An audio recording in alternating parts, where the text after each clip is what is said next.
예, 파워풀한 정치 분석의 시간이죠. 에너지 타임 김진 에너지 김진애 전 의원과 함께합니다. 어서 오세요. 네, 안녕하십니까. 네. 네, 밝게 새로운 주의를 시작하고자 합니다. 네, 23일 날 또 한일 정상회담 그리고 네. 지금 바로 이 시간 한미 오늘 정상회담 빅데이죠. 지금 열리고 있습니다. 네. 그 총평에 대해서 한 말씀 좀 부탁. 왜냐하면 아까 이시바 총리 얘기를 했는데 네. 싱글벙글 웃고 이 한일 정상회담 전반적으로 좀 어떻게 보셨습니까? 아니, 이번에 이제 셔틀 외교를 보고 난 건데 네, 저는 뭐 이번에 잘 될 거라고 생각을 한 게 뭐냐면은 네, 그러니까 공동의 적 앞에서는 네. 평소에 사소하게 여러 가지를 가지고 했던 사람은 뭉치게 돼 있습니다. 네. 공동의 적은 여기서 미국을 말씀하시는 건가요? 트럼프죠. 아, 트럼프. 구체적으로 트럼프. 하면 트럼프죠. 네. 바이든 때는 일본은 좋았으니까. 그렇죠. 그러니까는 이제 그 앞에서 지금 이제 관세 전쟁의 문제 또 여러 가지 지금 뭐 중국하고의 관계 국제 정세가 완전히 변하고 있잖아요. 그러니까 한국하고 일본하고 좀 힘을 합쳐야 될 때입니다. 그러니까 네. 이제 여러 가지 차이를 좀 극복을 하면서 해야 된다. 그래서 많은 문제들은 조금 이제 문제는 서서히 풀자. 그 대신 일단 같이 협력하자. 이거를 이제 합의할 수가 있었던 거죠. 네. 잘 됐습니다. 결국엔 셔틀 외교가 복원이 됐고 여러 가지 경제라던가 사회라던가 안보 여러 가지 이슈에 대해서 공동 선언문이 발표가 된 게 그렇습니다. 의미라고 좀 볼 수 있겠네요. 네. 말씀드린 한국과 일본 17년 만에 공동 선언문 발표도 했습니다. 네. 그 김대중 오부치 선언에 대한 계승 문제도 나왔는데 이 그냥 단순한 만남이 아니라 선언문까지 공동 발표했다. 이걸 어떻게 우리가 근데 의미를 제가 보니까 부여할까요? 네. 지난번에 캐나다에 만났을 때부터 네. 사전 작업이 상당히 있었던 것 있었던 같아요. 것 같다. 그리고 그러니까 여러 가지가 지금 좋은 게 네. 한국에서는 새로운 대통령이 나왔고 그다음에 이시바 총리가 일본에서는 사실은 정치계 내에서는 좀 비토가 있어요. 근데 이제 일반 대중에서는 이시바가 딴 이상한 총리 나오는 보다는 훨씬 낫다. 그래서 그다음에 이른바 중도 보수 쪽에서 괜찮게 보는 사람이니까 네. 그러니까 이 사람은 뭐하러 이렇게 세게 가냐. 그전에 이상한 사람들 고이즈미며 네. 이상한 사람들 많았잖아요. 네, 아베도 그러니까 그렇고. 아베도 그렇고 그러니까 지금 이게 괜찮다. 그러니까 지난번에 이른바 8.15 때 자기네들이 이제 패전기념일 날 네, 네. 사죄에 대한 얘기도 사과에 대한 얘기를 비쳤잖아요. 네, 반성에 그러니까 대한 이제 단어 언급했죠. 그러니까 요번에 김대중 오부치, 선언 이런 것도 이어간다 이런 얘기하는 게 사실 일본으로서도 한 단계 올라가는 거거든요. 네. 그래서 그렇게 아주 잘 됐습니다. 저는 제가 이번에 아까 농담 삼아 했던 거는 뭐냐. 나는 20번 총리가 이렇게 웃는 거 처음 봤어요. 맨날 왜 뿌르퉁해가지고 왜 트럼프 옆에서도 뿌르퉁하고 일본에서도 항상 약간 얼굴이 붉은데 뿌르퉁하고 그랬었거든요. 엄격하고 근엄한 얼굴이었죠. 네네. 그래서 오랜만에 좀 근엄한 사람이 들어왔나 그랬는데 별로였는데 근데 이제 요번에 보니까는 이재명 대통령께서 상당히 이 아이스 브레이킹을 잘 하시잖아요. 네, 잘하셨죠. 그래가지고서는 많이 웃으시는 것 같고요. 그 다음에 김혜경 여사하고 또 그쵸. 이시바 총리 부인하고도 매듭, 요새 이제 캐대원에 나오는 그 네, 매듭으로 매듭. 하는 거. 네. 그게 또 서로 간에 우애를 다지는 네. 그런 행사도 하고 여러 가지가 괜찮았던 것 같아요. 네. 특히 두 정상의 만찬이 굉장히 이슈가 됐습니다. 네. 만찬 메뉴, 그러니까 이미 만찬 메뉴부터 굉장히 정성을 들였다는 게 느껴졌다. 뭐 네. 예를 들어서 한국에서의 보양식인 장어에다가 뭐 김치를 올린다고 전체 요리 그렇게 나온다거나 네. 특히 이재명 대통령이 좋아한다고 소문이 났던 복숭아를 후식으로 내온다거나 네. 전체적인 메뉴 구성이나 그리고 또 이시바 총리가 카레를 정말 좋아하기 때문에 카레도 이렇게 같이 나와서 서로의 음식을 소화하고 네. 같이 이해하는 그런 시간들. 그러니까 한마디로 만찬 외교부터 네. 소규모 회담까지 굉장히 장시간 동안 이번에 한일 정상회담이 이루어졌는데요. 좀 네. 어떻게 보셨습니까? 그만큼 일본에서도 상당히 정성을 기울이는 것 같고요. 네. 지금 이제 한국하고 같이 협력을 해야 되겠다. 네. 이번에 안동 술도 나왔다 그러는데 안동의 법주도 나왔다고 안동 그러는데 소주. 이제 안동 찜닭도 나왔고, 출신이시니까 찜닭도 나오니까 네. 그런 건 굉장히 재밌는 거예요. 네. 그러니까 아마 이제 한국에서도 그걸 이제 많이 앞으로 이제 이런 일들을 많이 하자 그러면서 앞으로는 이제 지방에서 만나자. 바로 이제 에이펙에서 만나자는 그렇죠. 그런 뜻 아니겠습니까? 그러니까 굉장히 좋은 신호입니다. 왜냐하면 이렇게 솔직히 윤석열 대통령 시절에 그 가가지고 카레 먹고 이러면서 좀 이상한 짓들 많이 했잖아요. 그러니까 오므라이스 먹고 그랬죠. 오므라이스 먹고 뭐 이래가지고 지금 뭐 일단은 괜찮은데 그래도 현안은 사라지지 않습니다. 네. 현안들은 이제 또 드러날 거기 때문에 네. 일단은 앞마당을 같이 쓰는 사이로서 네, 이웃이죠.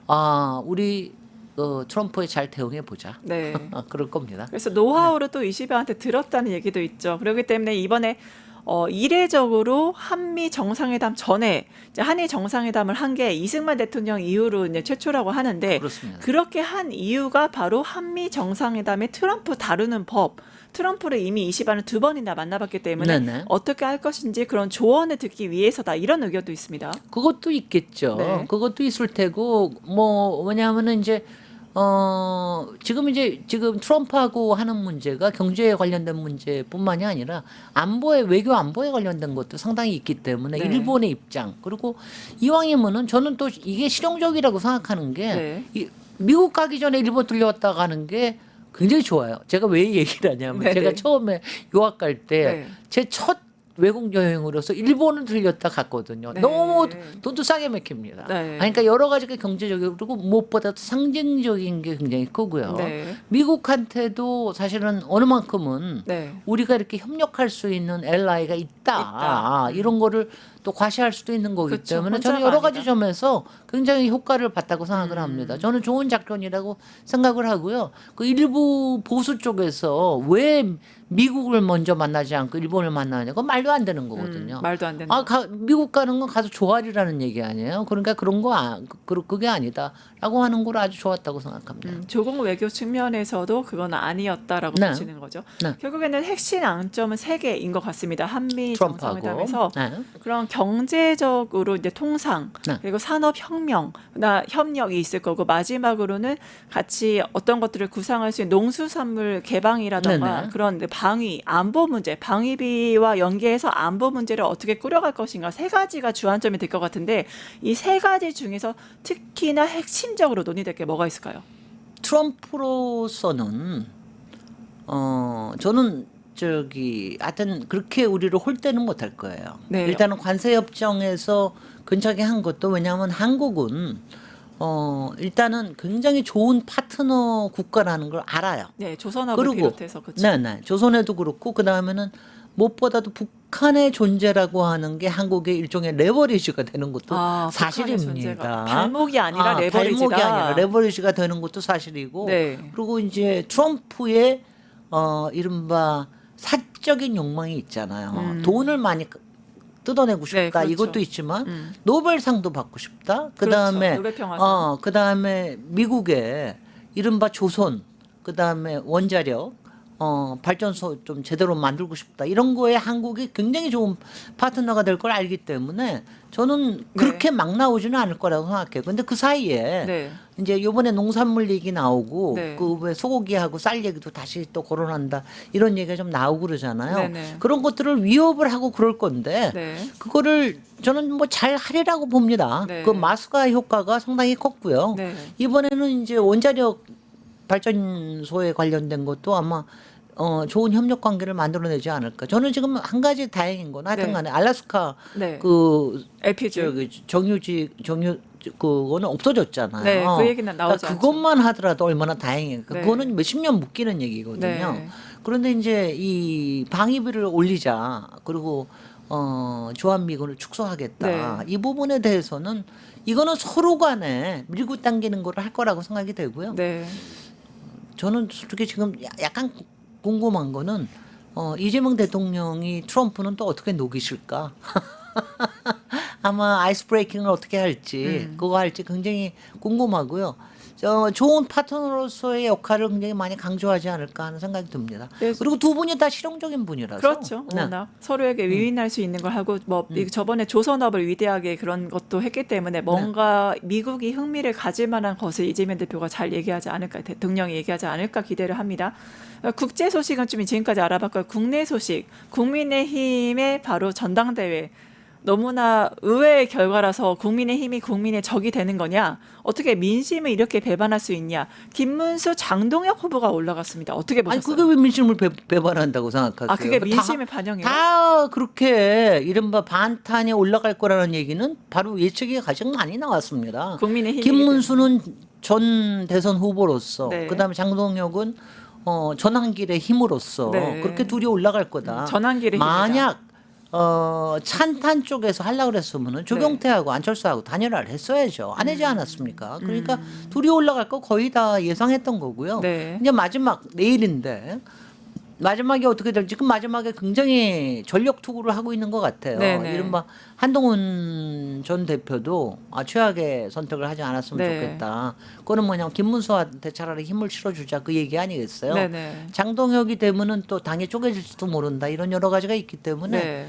어떻게 될지는 내일 두고 봐야 되겠으나 저는 김문수 쪽이 될 가능성이 굉장히 높다고 생각을 하고요. 네, 네. 왜냐하면 높다고 생각하고 왜냐하면은 이른바 국힘의 당원들도 굉장히 보수적인 데가 있거든요. 네. 그래서 그럴 거라고 생각을 하는데 만약 장동혁이 된다라고 그럴 것 같으면은 뭐 거기는 깨지는 거는 뭐 당연한 거죠. 네, 설마 결국에는 전원길이한테 당을 완전히 넘기진 않겠다. 잡아먹히는 거 아니에요? 그렇죠. 완전히. 기승 전환길도 지금 가고 있죠. 근데 제가 항상 얘기하지 않습니까? 전환길은 귀마고 귀마고 그 다음에 악령은 사자보이가 장동혁이 장동혁이 하고 사자보이 있다. 또 대타로 악령 악귀로 나오는 거죠. 그렇게 갈 일은 없다는 생각은 합니다. 네.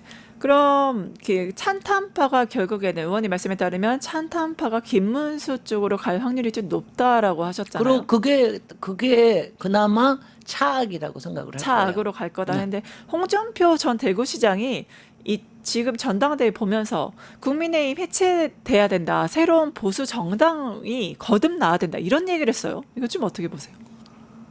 장동혁한테 힘을 밀어주고 우리 차라리 쪼개지자 이 뜻 아닐까? 아, 저는 그런 생각을 했습니다. 쪼개지자. 그러니까 홍준표는요 사실은 뭐 그런 얘기보다 김문수가 되건 장동혁이 되건 간에 지금 자력으로 국힘이 다시 혁신될 가능성 거의 없다. 그러니까 외력으로 이걸 부서뜨리자. 이게 기본적으로 이제 내란 정당으로 해서 위헌 정당 시비로 가든 네. 어떻게 하든 아마 그쪽으로 가기를 홍준표 전 대구시장님은 아마 그거 기대하시지 않을까요? 네. 그래야지 본인의 역할이 좀 열리지 생길 않겠습니까? 테니까. 예, 그뿐 국민의힘뿐만이 아닙니다. 지금 조국 전 대표도 광폭 행보를 또 보이고 있습니다. 나오자마자 김대중 대통령 묘소 참배에 이어서 이제는 문재인 전 대통령 권양숙 여사를 찾아서 이야기를 했거든요. 이 행보 좀 어떻게 보세요? 제가 2주일 전에 네. 사면이 거의 될 것 같아서 네. 제가 조국 대표는 진중하실 거다. 네. 제가 기대를 섞어서 얘가 얘기를 했는데 제 판단이 틀렸습니다. 제 기대도 틀렸습니다. 판단 미스였다. 네. 판단도 그렇고 기대도 그렇고 다 그렇고. 틀렸습니다. 근데 이제 이거는 이해가 가요. 굉장히 조급하실 거예요. 그리고 네. 본인은 준비돼 있다고 생각하실 겁니다. 그러니까 지난 어떤 점에서 8개월 조급해요? 동안 네. 아니 왜냐하면 지지율은 지금 조국 혁신당의 존재감이 지금 없잖아요. 네. 그러니까 이제 이거를 빨리 올려야 되겠다. 이제 그리고 여러 가지 현안 사안에 대해서 빨리 풀어야 되겠다. 네. 이런 존재감에 대해서 조급할 거는 뭐 이해는 갑니다만은 문제는 네. 정치라고 하는 게 타이밍의 예술이거든요. 그렇죠. 본인이 막 뭘 하고 싶다고 그래서 막 나오는 게 그렇죠. 아니라 이럴 때 일반 대중들 또 지지자들도 어떤 생각을 더군다나 조국 혁신당은 조국 혁신당만 생각하는 게 아니라 민주당 지지자들 이재명 대통령 지지자들 생각해야 되잖아요. 네. 근데 지금의 이 행보 이른바 성급한 조기 광폭 행보라고 하는 것이 네.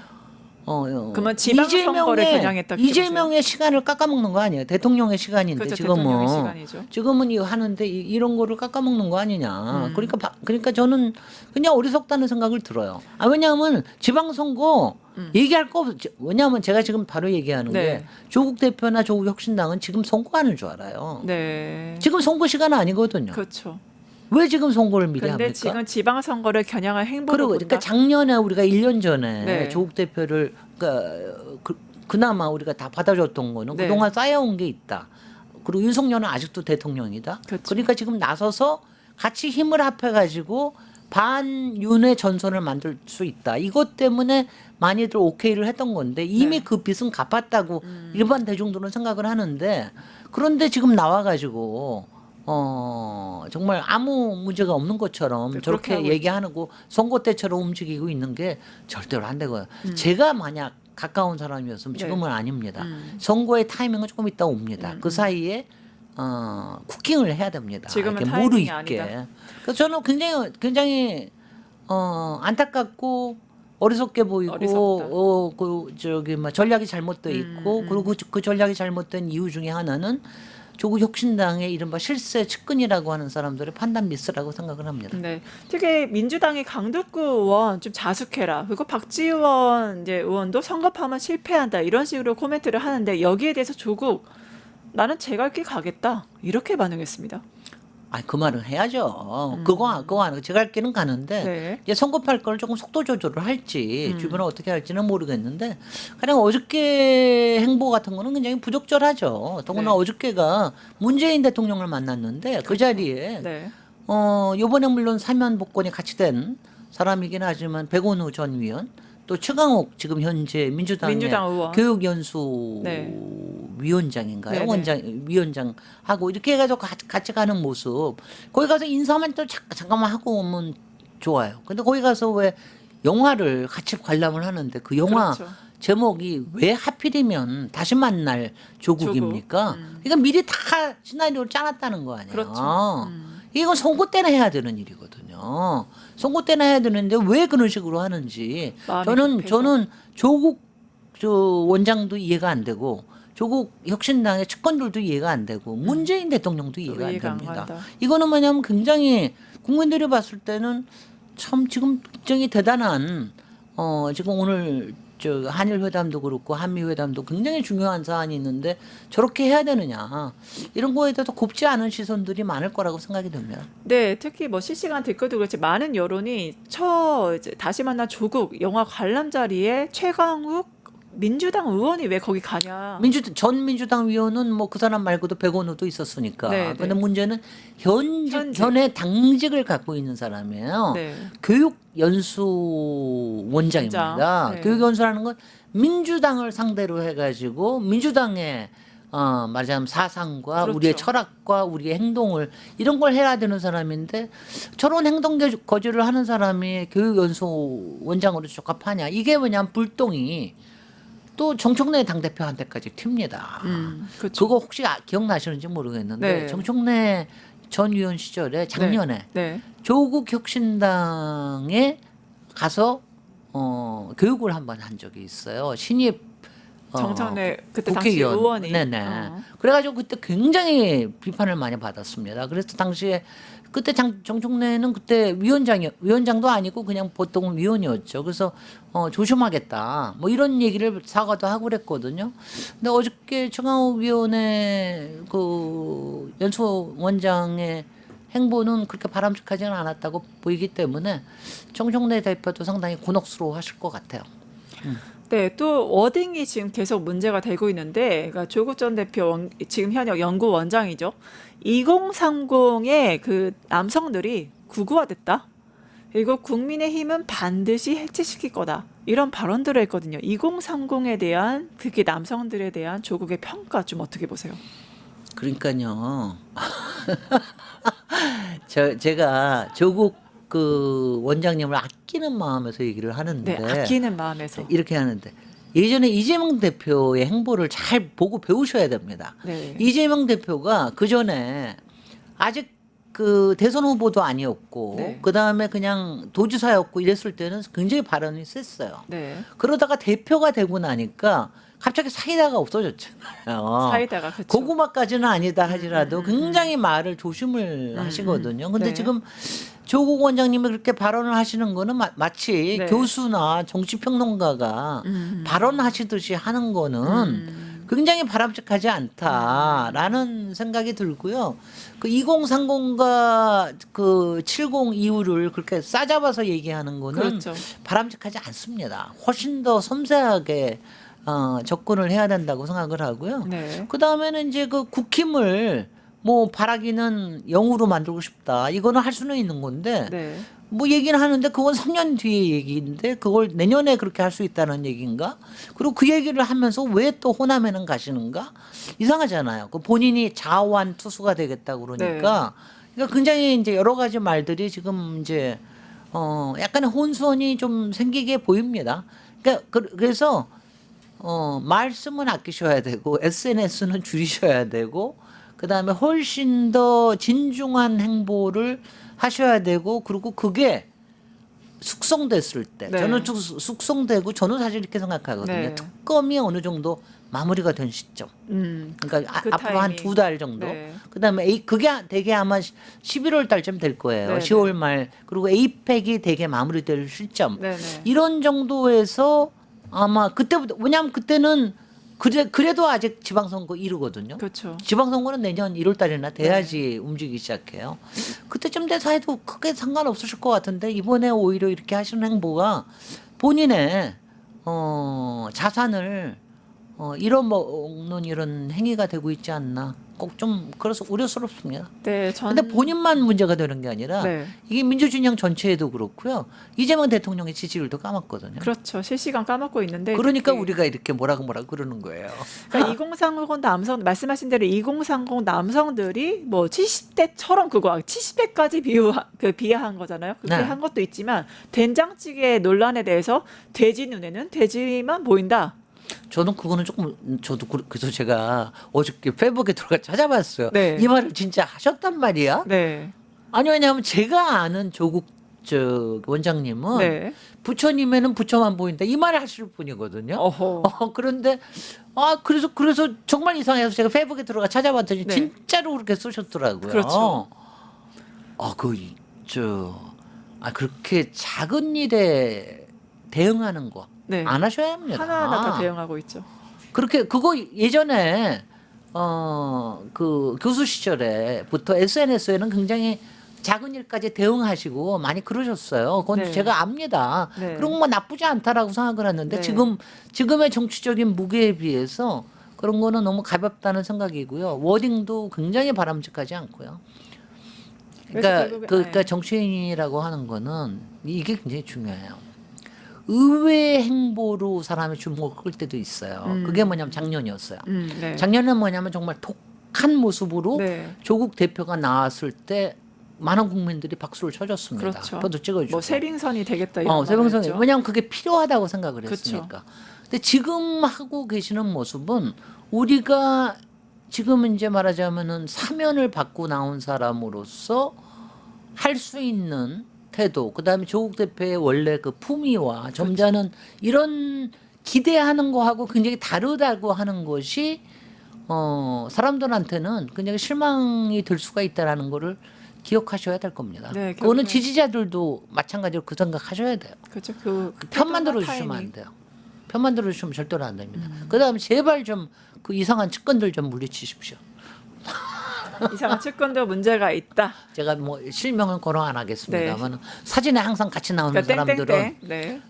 그런 사람들 문제 있습니다. 결국엔 태도나 타이밍이 문제가 지금 있는 거고, 뭐 지금 교수나 전 대표, 대선 주자가 아니라 어떠한 교수나 정치 평론가의 모습으로서 좀 아쉬운 점이 있다는 말씀이신 거네요. 그러니까 지금 굉장히 여러 가지 점에서 이 사람은 누구인가, 조국은 누구인가에 대한 사람들이 의문점을 갖게 만든다는 건 굉장히 정체성 좋지 않습니다. 자체. 네. 응.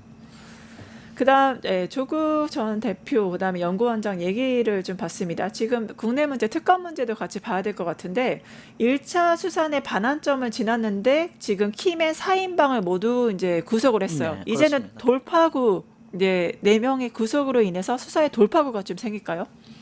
뭐 그 사람들도 다 뭐 자기 살 길 바쁠 테니까는요. 네. 다만 이제 확실하게 쪼여든 것은 저는 이거로 끝 아니라고 생각해요. 뭐 집사는 또 있을 거고 왕집사도 나올 거고 김충식도 나올 거고 뭐 네. 여러 가지가 있는데 지금 이제 김건희로서는 지금 이제 사면 초과라고 생각을 하겠죠. 그리고 네. 모든 게 증거로 나오기 때문에 그래서 많은 작전들을 하는데 지금 현재 필수 있는 작전은 별로 없을 겁니다. 이제 곧 기소가 될 텐데 아마 그렇죠. 이제 이번 주말 정도면은 기소장에 나올 가능성이 있는데 네. 그것도 지금 일부 기소 아니에요. 그 다음에 또 기다리고 있는 게 있기 때문에 뭐 무슨 생각하고 있을까?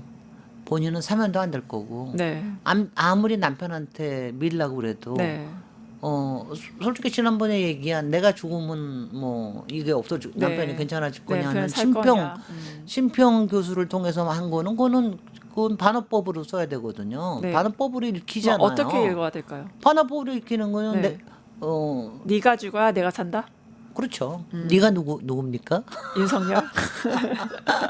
그렇게 벌써 다 알고 계실 텐데, 그러니까 사람들이 그걸 다 알고 있는 거야. 김건희야말로 이걸 알아야 되는 게 네. 특검뿐만 아니라 모든 대중이 네. 김건희의 마음을 다 읽고 있고 김건희의 수법을 다 읽고 있어요. 있다. 그러니까 그동안은 우리가 다 알고 있으면서도 그걸 못했던 게 검찰이 지켜주고 대통령이 권력으로 지켜줬기 때문에 그게 가능했지만 지금은 가능한 게 전혀 없어요. 그러니까는 이제는 이제 불길만 남았죠. 뭐. 네. 음. 결국에는 그 윤석열의 그 장면, 추미애 법사위원장 CCTV 이제 공개를 이제 오늘? 하겠다고 의결을 네. 방침했잖아요. 네. 드디어 그 속옷 시위 그 장면 공개됩니까? 그거는 글쎄요. 그거는 저는 그래서 저는 좀 합리적인 성격의 사람으로서 네. 대중적으로 공개는 안 됐으면 좋겠어요. 솔직히 너무 창피해요. 아, 그다음에 그 사진이 나오면은 그게 바깥으로 다 퍼질 거거든요. 그렇죠. 해외에도 다 퍼져. 해외에도 다 굉장히 퍼지는데 국제적 망신이다. 그걸 보신 의원이 표현하는 거에 의하면 아기가 네. 발길질하는 거 우리가 알잖아요. 그렇죠. 아기가 들어놓아서 발길질하는 네. 거. 그거를 상상하는 것만으로도 이렇게 치욕스러운데 그래서 대중적으로 공개되지는 않았으면 좋겠고 다만 그게 아니면 국회에서 필요하다면 아니면 법정에서 필요하다면 그리고 이거를 만들게 된 게 왜 나왔습니까? 네. 국힘이 아니라 윤석열 측에서 이거를 얘기를 했잖아요. 뭐 독직 폭행이라는 네. 둥, 그래서 뭐 오히려 직권 공개하자. 남용이라는. 그러니까 이거는 이거는 보지 않으면 안 될 수 없는 이런 상황에까지 이른 거 아니에요. 네. 김계리가 그렇게 말했죠. 그러니까 김계리 혼자 얘기한 것뿐만이 아니라 네. 그거는 김계리 얘기고 이번에 독직 폭행하고 직권 남용으로 저기를 특검을 네네네. 고발을 하지 않았습니까? 네네. 그러니까 이 증거가 필요하단 말이죠. 그게 아니라고 하는 거를. 그러니까는 그거 자체를 열람은 윤석열이 가능하다. 근데 윤석열은요. 네. 지금 이거 보면은 그것도 마다하지 않은 거예요. 그런 망신을 자초하면서도 그런 망신 당하는 모습이 본인의 그야말로 한 줌도 안 되는 지지자들을 결집시킬 수 있다고 생각을 하기 때문에 저는 그래서 일부러 하고 있다고 생각을 합니다. 지지자 결집을 위해서 그렇게 하고 그럴 있다라고 거라고 보시는군요. 생각합니다. 한덕수 소식 좀 넘어가겠습니다. 네. 내란 특검이 한덕수 전 총리 구속영장을 청구했는데 전직 국무총리에게 이게 구속영장이 청구된 게 헌정사상 최초라고 처음입니다. 하네요. 네. 처음입니다. 한덕수는 안 할래가 안 할 수가 없죠. 네. 이거 완전히 내란 수괴의 동조범 아니에요. 방조범이죠. 네. 그렇게 해가지고 아마 구속영장 청구가 됐을 것 같고 그 다음에는 이른바 그 뭐라 그러죠? 공문서. 네. 공문서를 갖다가 폐기한 거는 이건 엄청난 문제입니다. 네. 그 국무총리가. 그래서 이거는 그리고 그동안 헌법재판소에서 거짓말한 거, 국회에서 거짓말한 게 지금 다 드러났잖아요. 네, 그렇죠. 그래서 이거는 아마 저는 구속영장이 나올 가능성이 상당히 높다는 생각을 합니다. 결국엔 특검에서는 이제 계엄 위헌적인 비상계엄 선포에 대해서도 그냥 방조를 했고 무엇보다 위증을까지 함으로 인해서 증거 인멸의 우려까지 있다 이렇게 본 것 같아요. 그렇습니다. 네. 네. 그렇게 본다면 이 한덕수 총리 앞으로의 뭐 구속 여부라든가 향후 수사는 좀 어떻게 될 것 같습니까? 아니 그동안 한덕수 전 총리는 굉장히 수사에 협조적이었어요. 왜냐하면 CCTV가 나오고 난다면은 이제는 더 이상 감출 수가 은폐할 수가 없기 때문에 네. 굉장히 협조적이었다는 얘기가 있는데 그래도 그냥 넘어갈 수는 없단 말이죠. 네. 그래서 구속하고 그다음에 아마 구속 기소되지 않을까 뭐 이런 생각이 듭니다. 왜냐하면 이거로 끝나는 게 아니라 그 이후에 다른 장관 또 대통령실의 여러 참모들 그리고 또 국힘 쪽에 이런 쪽은 넘어갈 거기 때문에 그렇기 때문에 아마 구속영장이 저는 뭐 구속될 거라고 생각이 됩니다. 네, 여기 마지막 질문입니다. 노란봉투법 정말 오랫동안 노동계 수건하던 그 법이 드디어 통과가 됐습니다. 그런데 네. 여기에 대해서 뭐 정책에 여러 말이 많죠. 뭐 기업이 무너진다, 외국계 기업 떠날 거다. 그럼에도 불구하고 통과가 됐는데 네. 이 법이 통과된 의미 그리고 앞으로의 향후 진행된 방향은 뭘까요? 제가 지금 이거 기억을 하는 게 한 3년에서 5년 됐죠. 그렇죠. 그러니까는 이제 이거는 정말 역사적인 정청래 대표께서 하신 대로 네, 역사의 역사적이다. 역사적인 거. 그리고 저는 이거는 꼭 필요한 법이라고 생각을 네, 하고 네. 지금 기업에서 여러 가지 네, 뭐 이렇게 무너진다, 떠난다. 그건 으름장이에요. 네, 으름장. 저는 으름장입니다. 그 외에도 뭐냐면 윤석열 대통령 시절에 굉장히 풀어진 게 굉장히 많기 때문에 으름장이라고 생각을 하는데 오히려 지금 이제 지금 또 하나가 요 다음에 더 센 상법? 네, 2차 상법 개정안도 있죠. 2차 상법 네, 개정안은 네. 굉장히 지배 주주가 아니라 일반 주주자들의 권리를 보장하는 거로 나오잖아요. 네. 그래서 저는 이 다음에 계속해서 저기를 하는 게 기업의 이른바 자율적인 활동과 이런 쪽을 보장하는 쪽으로 계속 갈 거면 아마 굉장히 많이 반발이나 이런 게 줄어들 거라는 생각을 합니다. 네. 네. 결국에 노란봉투법의 정식 명칭 자체가 노동조합 및 노동관계 조정법 개정안이잖아요. 네네. 여기서 특히 핵심 중에 여러 가지가 있겠지만 원청과 하청의 관계가 좀 달라진다는 건데 그동안에 하청에서 사실 어떠한 문제를 겪어도 그게 원청에 하소연할 수도 근로자로 인정을 못 받는 사태들이 있었잖아요. 그러니까 우리 사회의 많은 문제들이 바로 그것 때문에 일어나거든요. 네. 그러니까 그게 실제로 노동자들이 죽거나 안전사고에 그렇죠. 몰리거나 이런 네. 것뿐만이 아니라 이른바 삥땅 치는 거, 네. 그다음에 돈 비자금을 바깥으로 빼돌리는 거, 그다음에 부실 문제가 생기는 거 이런 그렇죠. 것들이 많은 그런 쪽에서 일어나기 때문에 그거 자체를 고칠 수 있는 법이라고 생각이 되고 네. 제가 이제 평생에 비읍자 돌림병, 부정부패, 네. 비리, 부실 이런 것들을 고칠 수 있는 것 중에 하나라고 생각이 되기 때문에 네. 그게 그러니까 우리가 진정한 선진국가가 되려고 그러면요. 그렇죠. 지금처럼 원청과 하청 사이에 그렇게 불합리한 관계를 만드는 이런 것들이 없어져야 됩니다. 네, 네.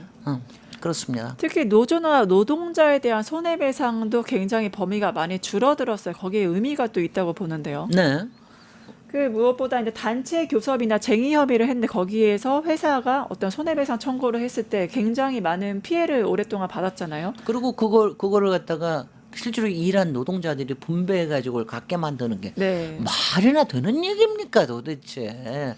그러니까는 이제 지금 기업들이 많이 걱정을 하는 거는 네. 여태까지는 그게 굉장히 노동자들에 대한 말하자면 압력이 됐는데 네네. 앞으로는 노동조합을 통해서 이게 될 거기 때문에 그러면은 노동조합의 목소리가 더 커질 거 아니냐. 이것 네네. 때문에 굉장히 많이 우려를 하는 것 같은데 그렇게 노동조합의 목소리가 커지고 거기서 하는 게 그게 선진국입니다. 네. 그런 걸 다 버티고 살아남은 데가 불란서고 유럽이고 그렇죠. 특히 독일입니다. 네. 독일의 저기는 굉장히 놀라우니까는요. 네. 그렇습니다. 저는 이제 이게 우리가 선진국가로 가는 네. 하나의 맞습니다. 발걸음이라고 생각이 됩니다. 네, 결국엔 노동계에서는 소중한 결실을 맺었다라고 지금 평가를 하고 있는데요. 앞으로 이제 더 선진국으로 도약하기 위한 대한민국의 행보 지켜봐야겠습니다. 네. 오늘 에너지타임 김진애 전 의원님과 함께했습니다. 감사합니다. 네, 고맙습니다. 네, 감사합니다.